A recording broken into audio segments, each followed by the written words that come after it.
Muito boa tarde a todos. Muito obrigado pelo convite que me fizeram a mim e à Associação Portuguesa de Promotores e Investidores Imobiliários e cumprimento naturalmente, em primeiro lugar, saúde pela iniciativa e cumprimento também quem nos segue neste formato digital.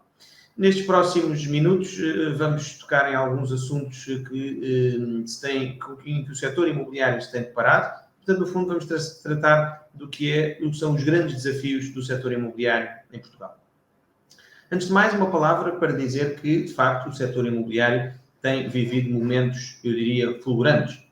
Vivemos momentos de grande crescimento económico, crescimento do setor, de aumento do número de transações, de aumento do valor investido, chegando até 2019, período pré-pandemia, a alcançar um valor de volume de investimento anual em todos os segmentos de mercado do setor imobiliário, correspondente a um impressionante valor de 15% do PIB. Estaremos a falar de cerca de 30 mil milhões de euros entrados em Portugal em matéria de investimento em todos os segmentos de mercado.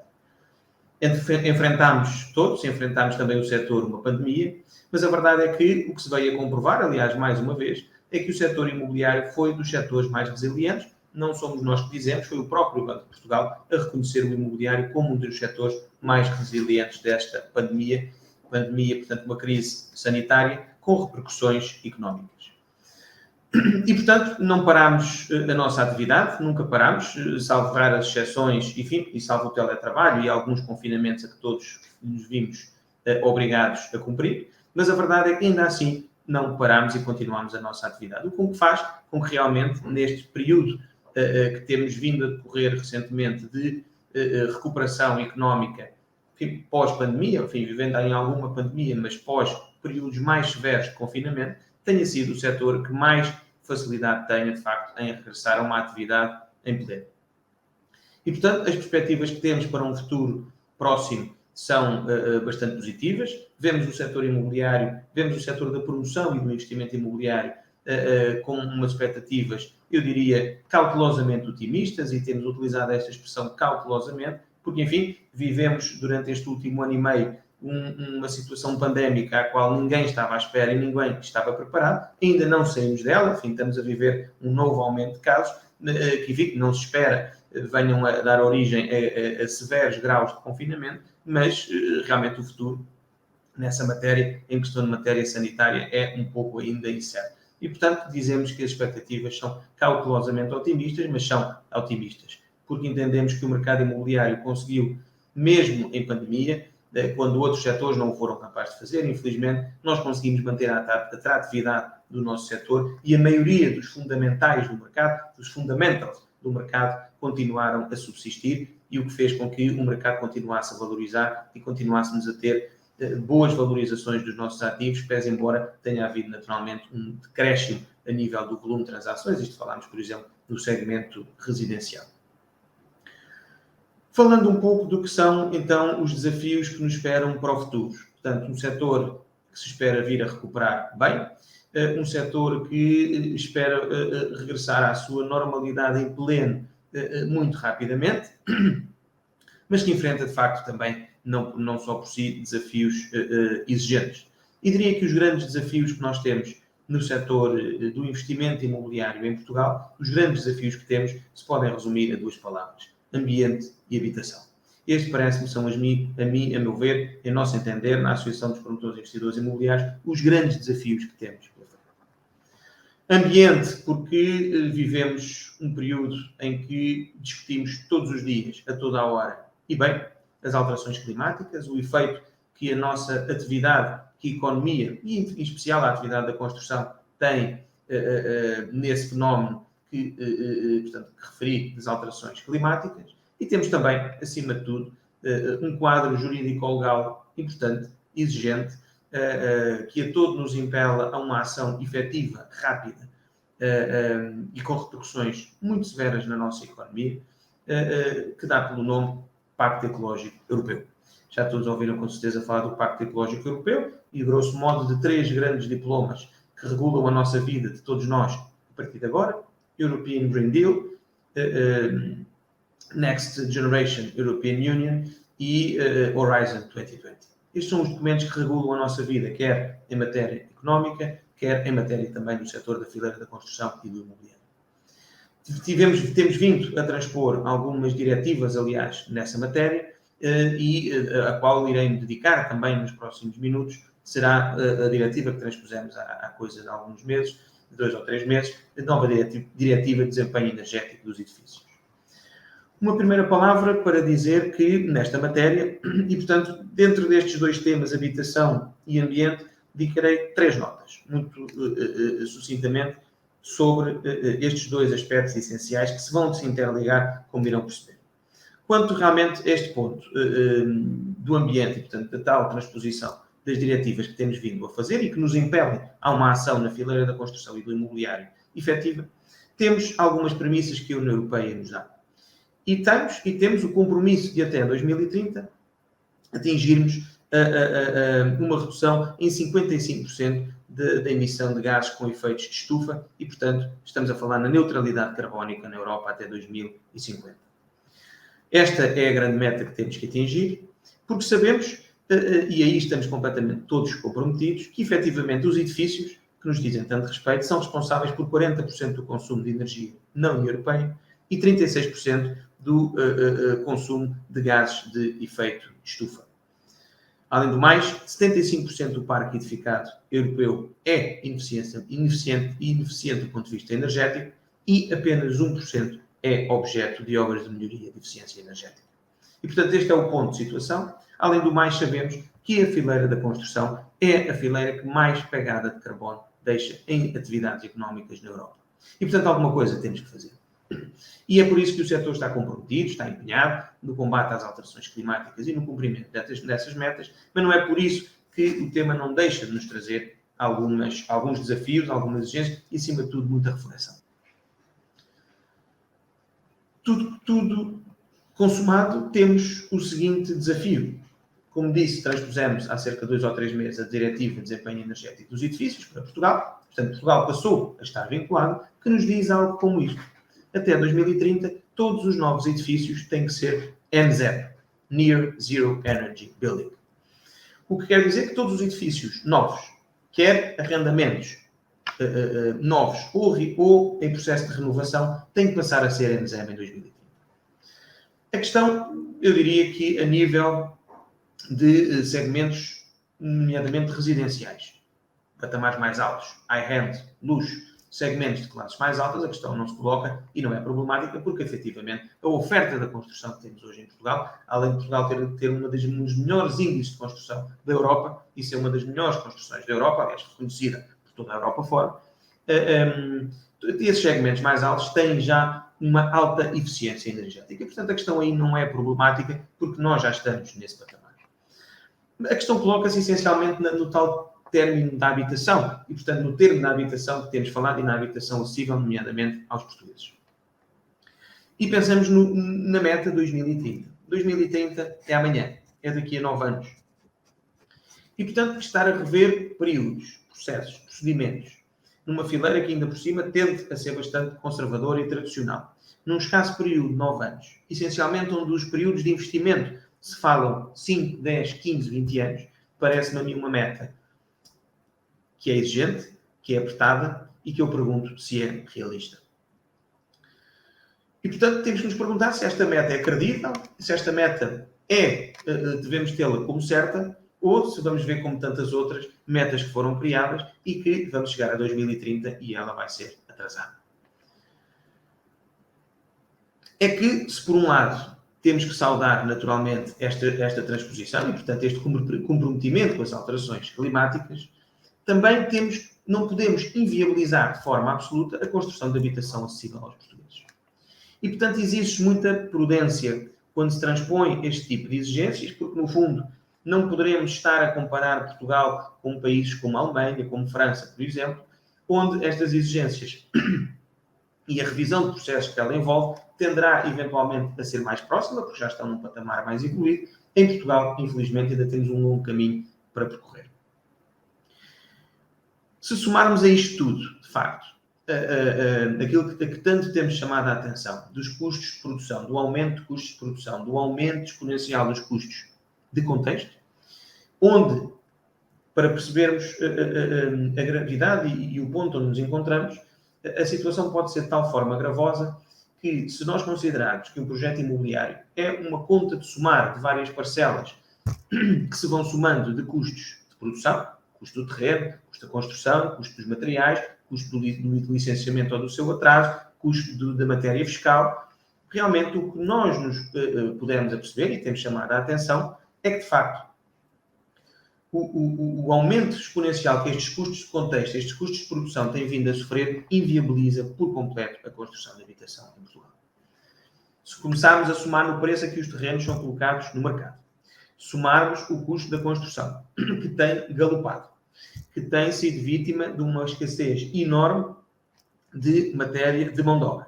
Estima-se que em Portugal estarão em falta cerca de 70 a 88 mil trabalhadores no setor da construção, que não há forma de os trazermos para Portugal. Se somarmos a isto o atraso que os licenciamentos ainda vivem em Portugal, enfim, esperemos que se vão resolvendo, pelo menos nas principais cidades do país, que são um alvo preferencial por parte dos investidores, mas somarmos a isso os atrasos que ainda temos, se somarmos a isto a bruta carga fiscal que temos na habitação em Portugal, onde, por exemplo, uma parcela do IVA não dedutível na construção de habitação em Portugal é um dos maiores óbices e um dos maiores atrasos no avanço de novos projetos, de facto a situação é caótica, é preocupante e tende-se a agravar, como vamos ver mais à frente.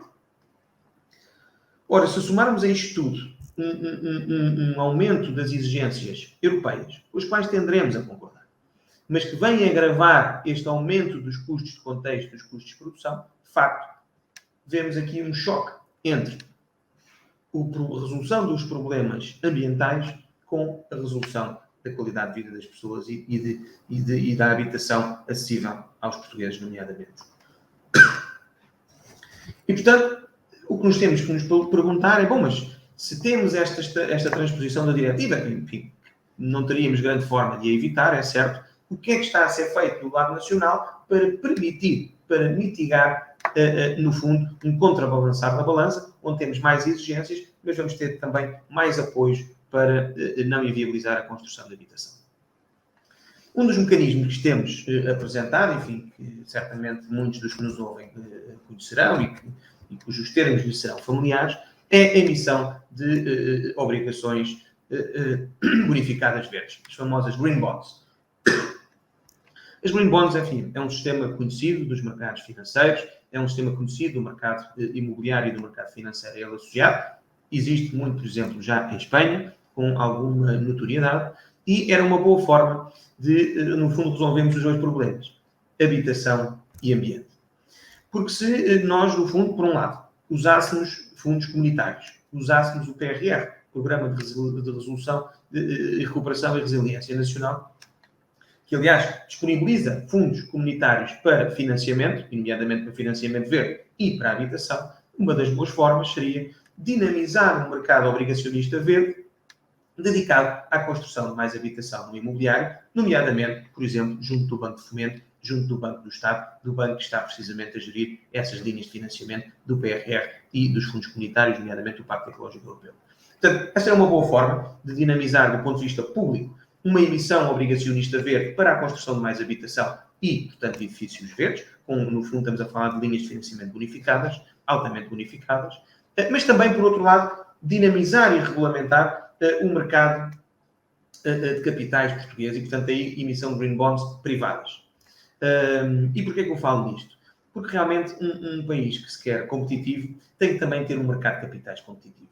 E aqui, juntando precisamente estas duas questões, verde, ambiente e habitação, através de um mercado obrigacionista privado, junto, por exemplo, da nossa Euronext, da nossa Bolsa de Valores, teríamos também a dinamizar o próprio mercado de capitais português, que, enfim, que tem sido deficitário, e por isso também a tratar da competitividade do país, a tratar da resiliência do país e do seu crescimento económico. E, portanto, esta era, por exemplo, uma das boas formas, quer do ponto de vista público, quer do ponto de vista privado, de resolvermos esta questão. Portanto, esta era a primeira nota, enfim, que gostava de partilhar convosco. Portanto, desafios muito importantes a nível do desempenho energético dos edifícios, que nos leva a pensar e que nos merece as maiores reflexões, porque temos aqui dois interesses em presença muito, muito importantes. Alterações climáticas dinamização da habitação aos portugueses. E as duas não podem ser divergentes, têm que ser exatamente convergentes.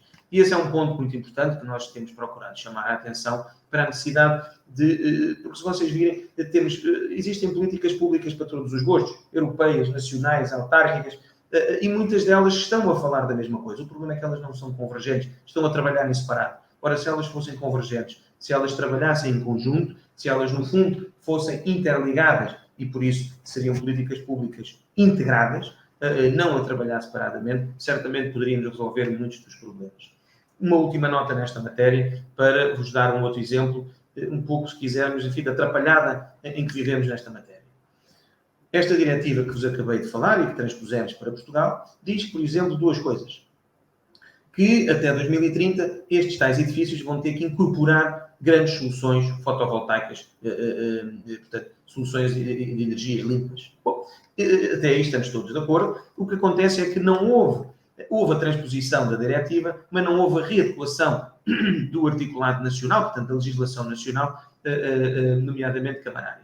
Porque se só, enfim, quem está mais familiarizado com estes termos, sabe que, por exemplo, em Lisboa, não é possível, por via regulamentar, a inclusão de sistemas fotovoltaicos nas coberturas. E, portanto, vejam onde estamos. Temos uma diretiva que nos diz que temos que incorporar sistemas fotovoltaicos, que só funcionam nas coberturas, e temos uma legislação nacional regulamentar, camarária, autárquica, que proíbe. Em que é que ficamos? Dou-vos um outro exemplo.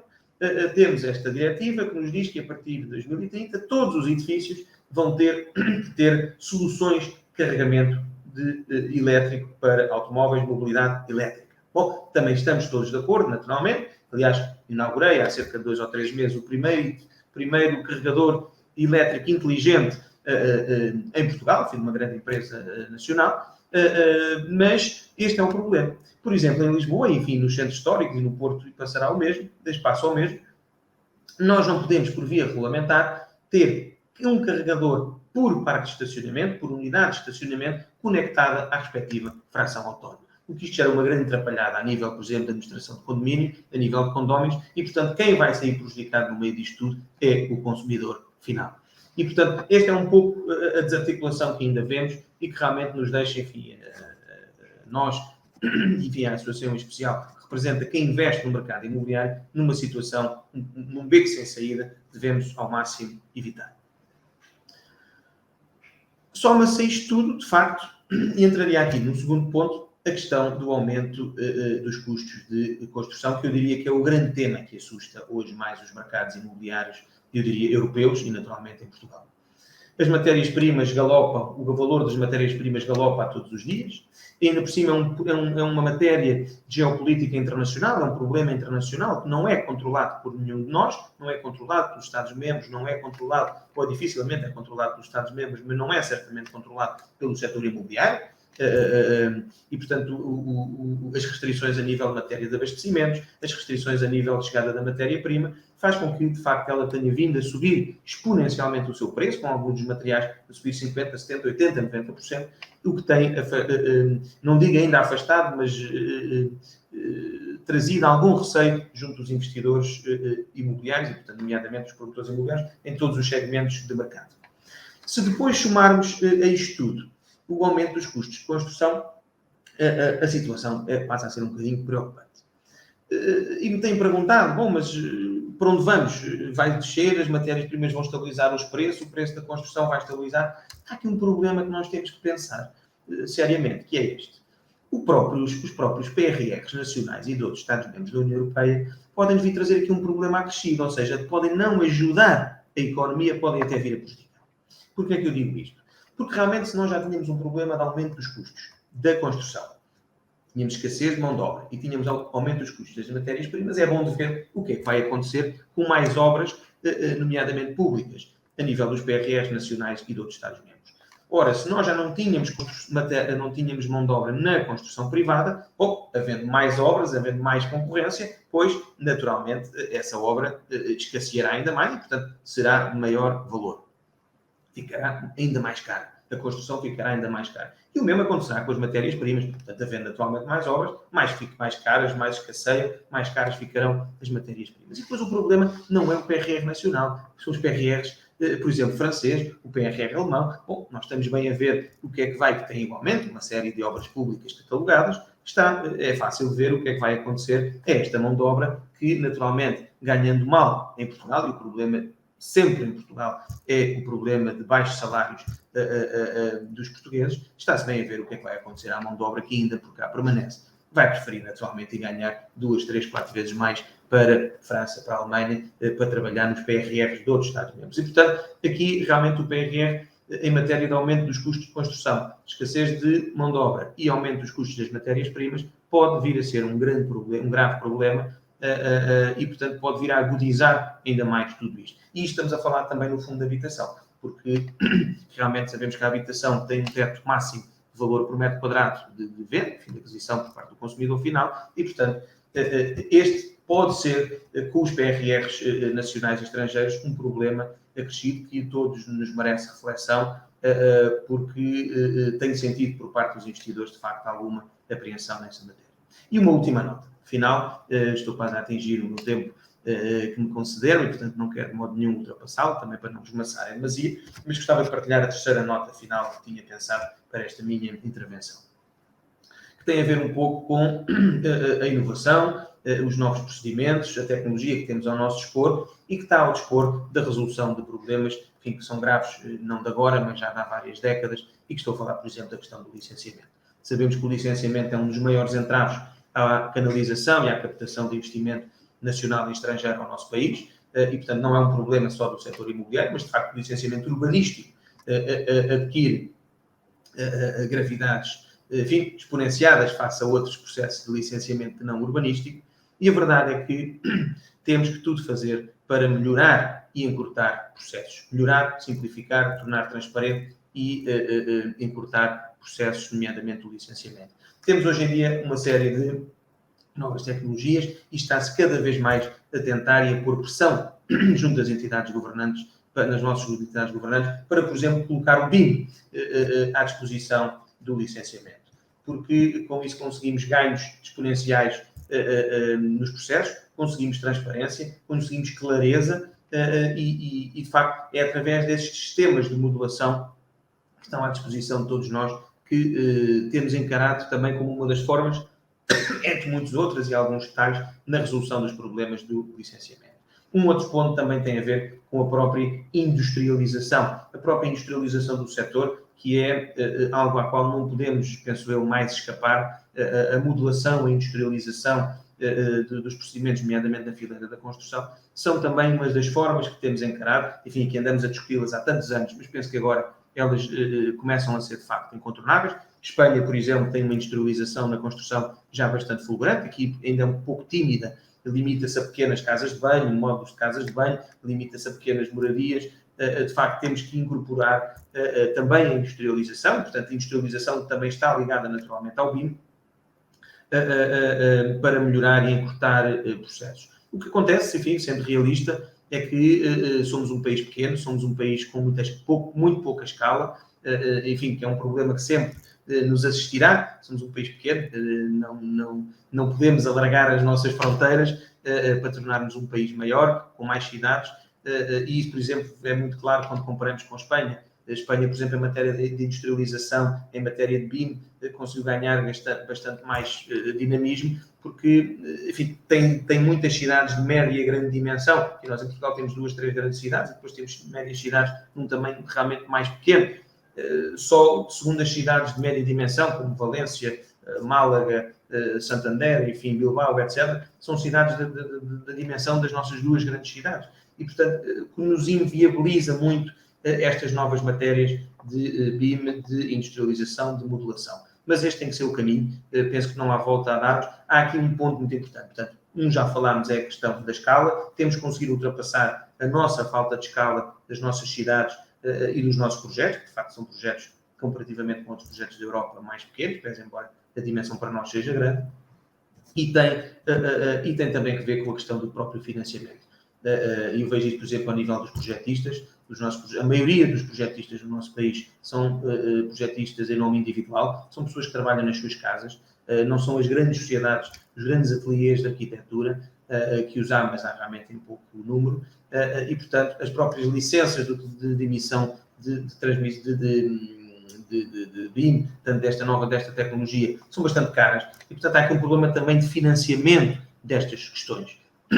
E, portanto, olha, mais uma vez, porque não colocarmos os fundos do PRR ao dispor deste que é um desígnio nacional, enfim, que é também inovação, o próprio Pacto Ecológico Europeu fala-nos muito em inovação, o Next Generation European Union fala-nos muito em inovação, e, portanto, fala-nos em economia circular, e, portanto, como veem, tudo isto está interligado. Realmente havia a necessidade de haver uma integração maior entre todas estas políticas, que chegaríamos certamente a bom porto. E, portanto, este tem que ser também o caminho, não há volta a dar.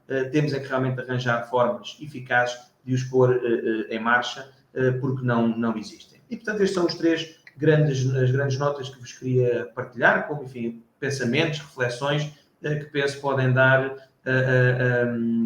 mote agora, enfim, para uma ampla discussão, à qual estarei, obviamente, disponível para participar, com muito gosto, na discussão com quem nos ouve. Muito obrigado.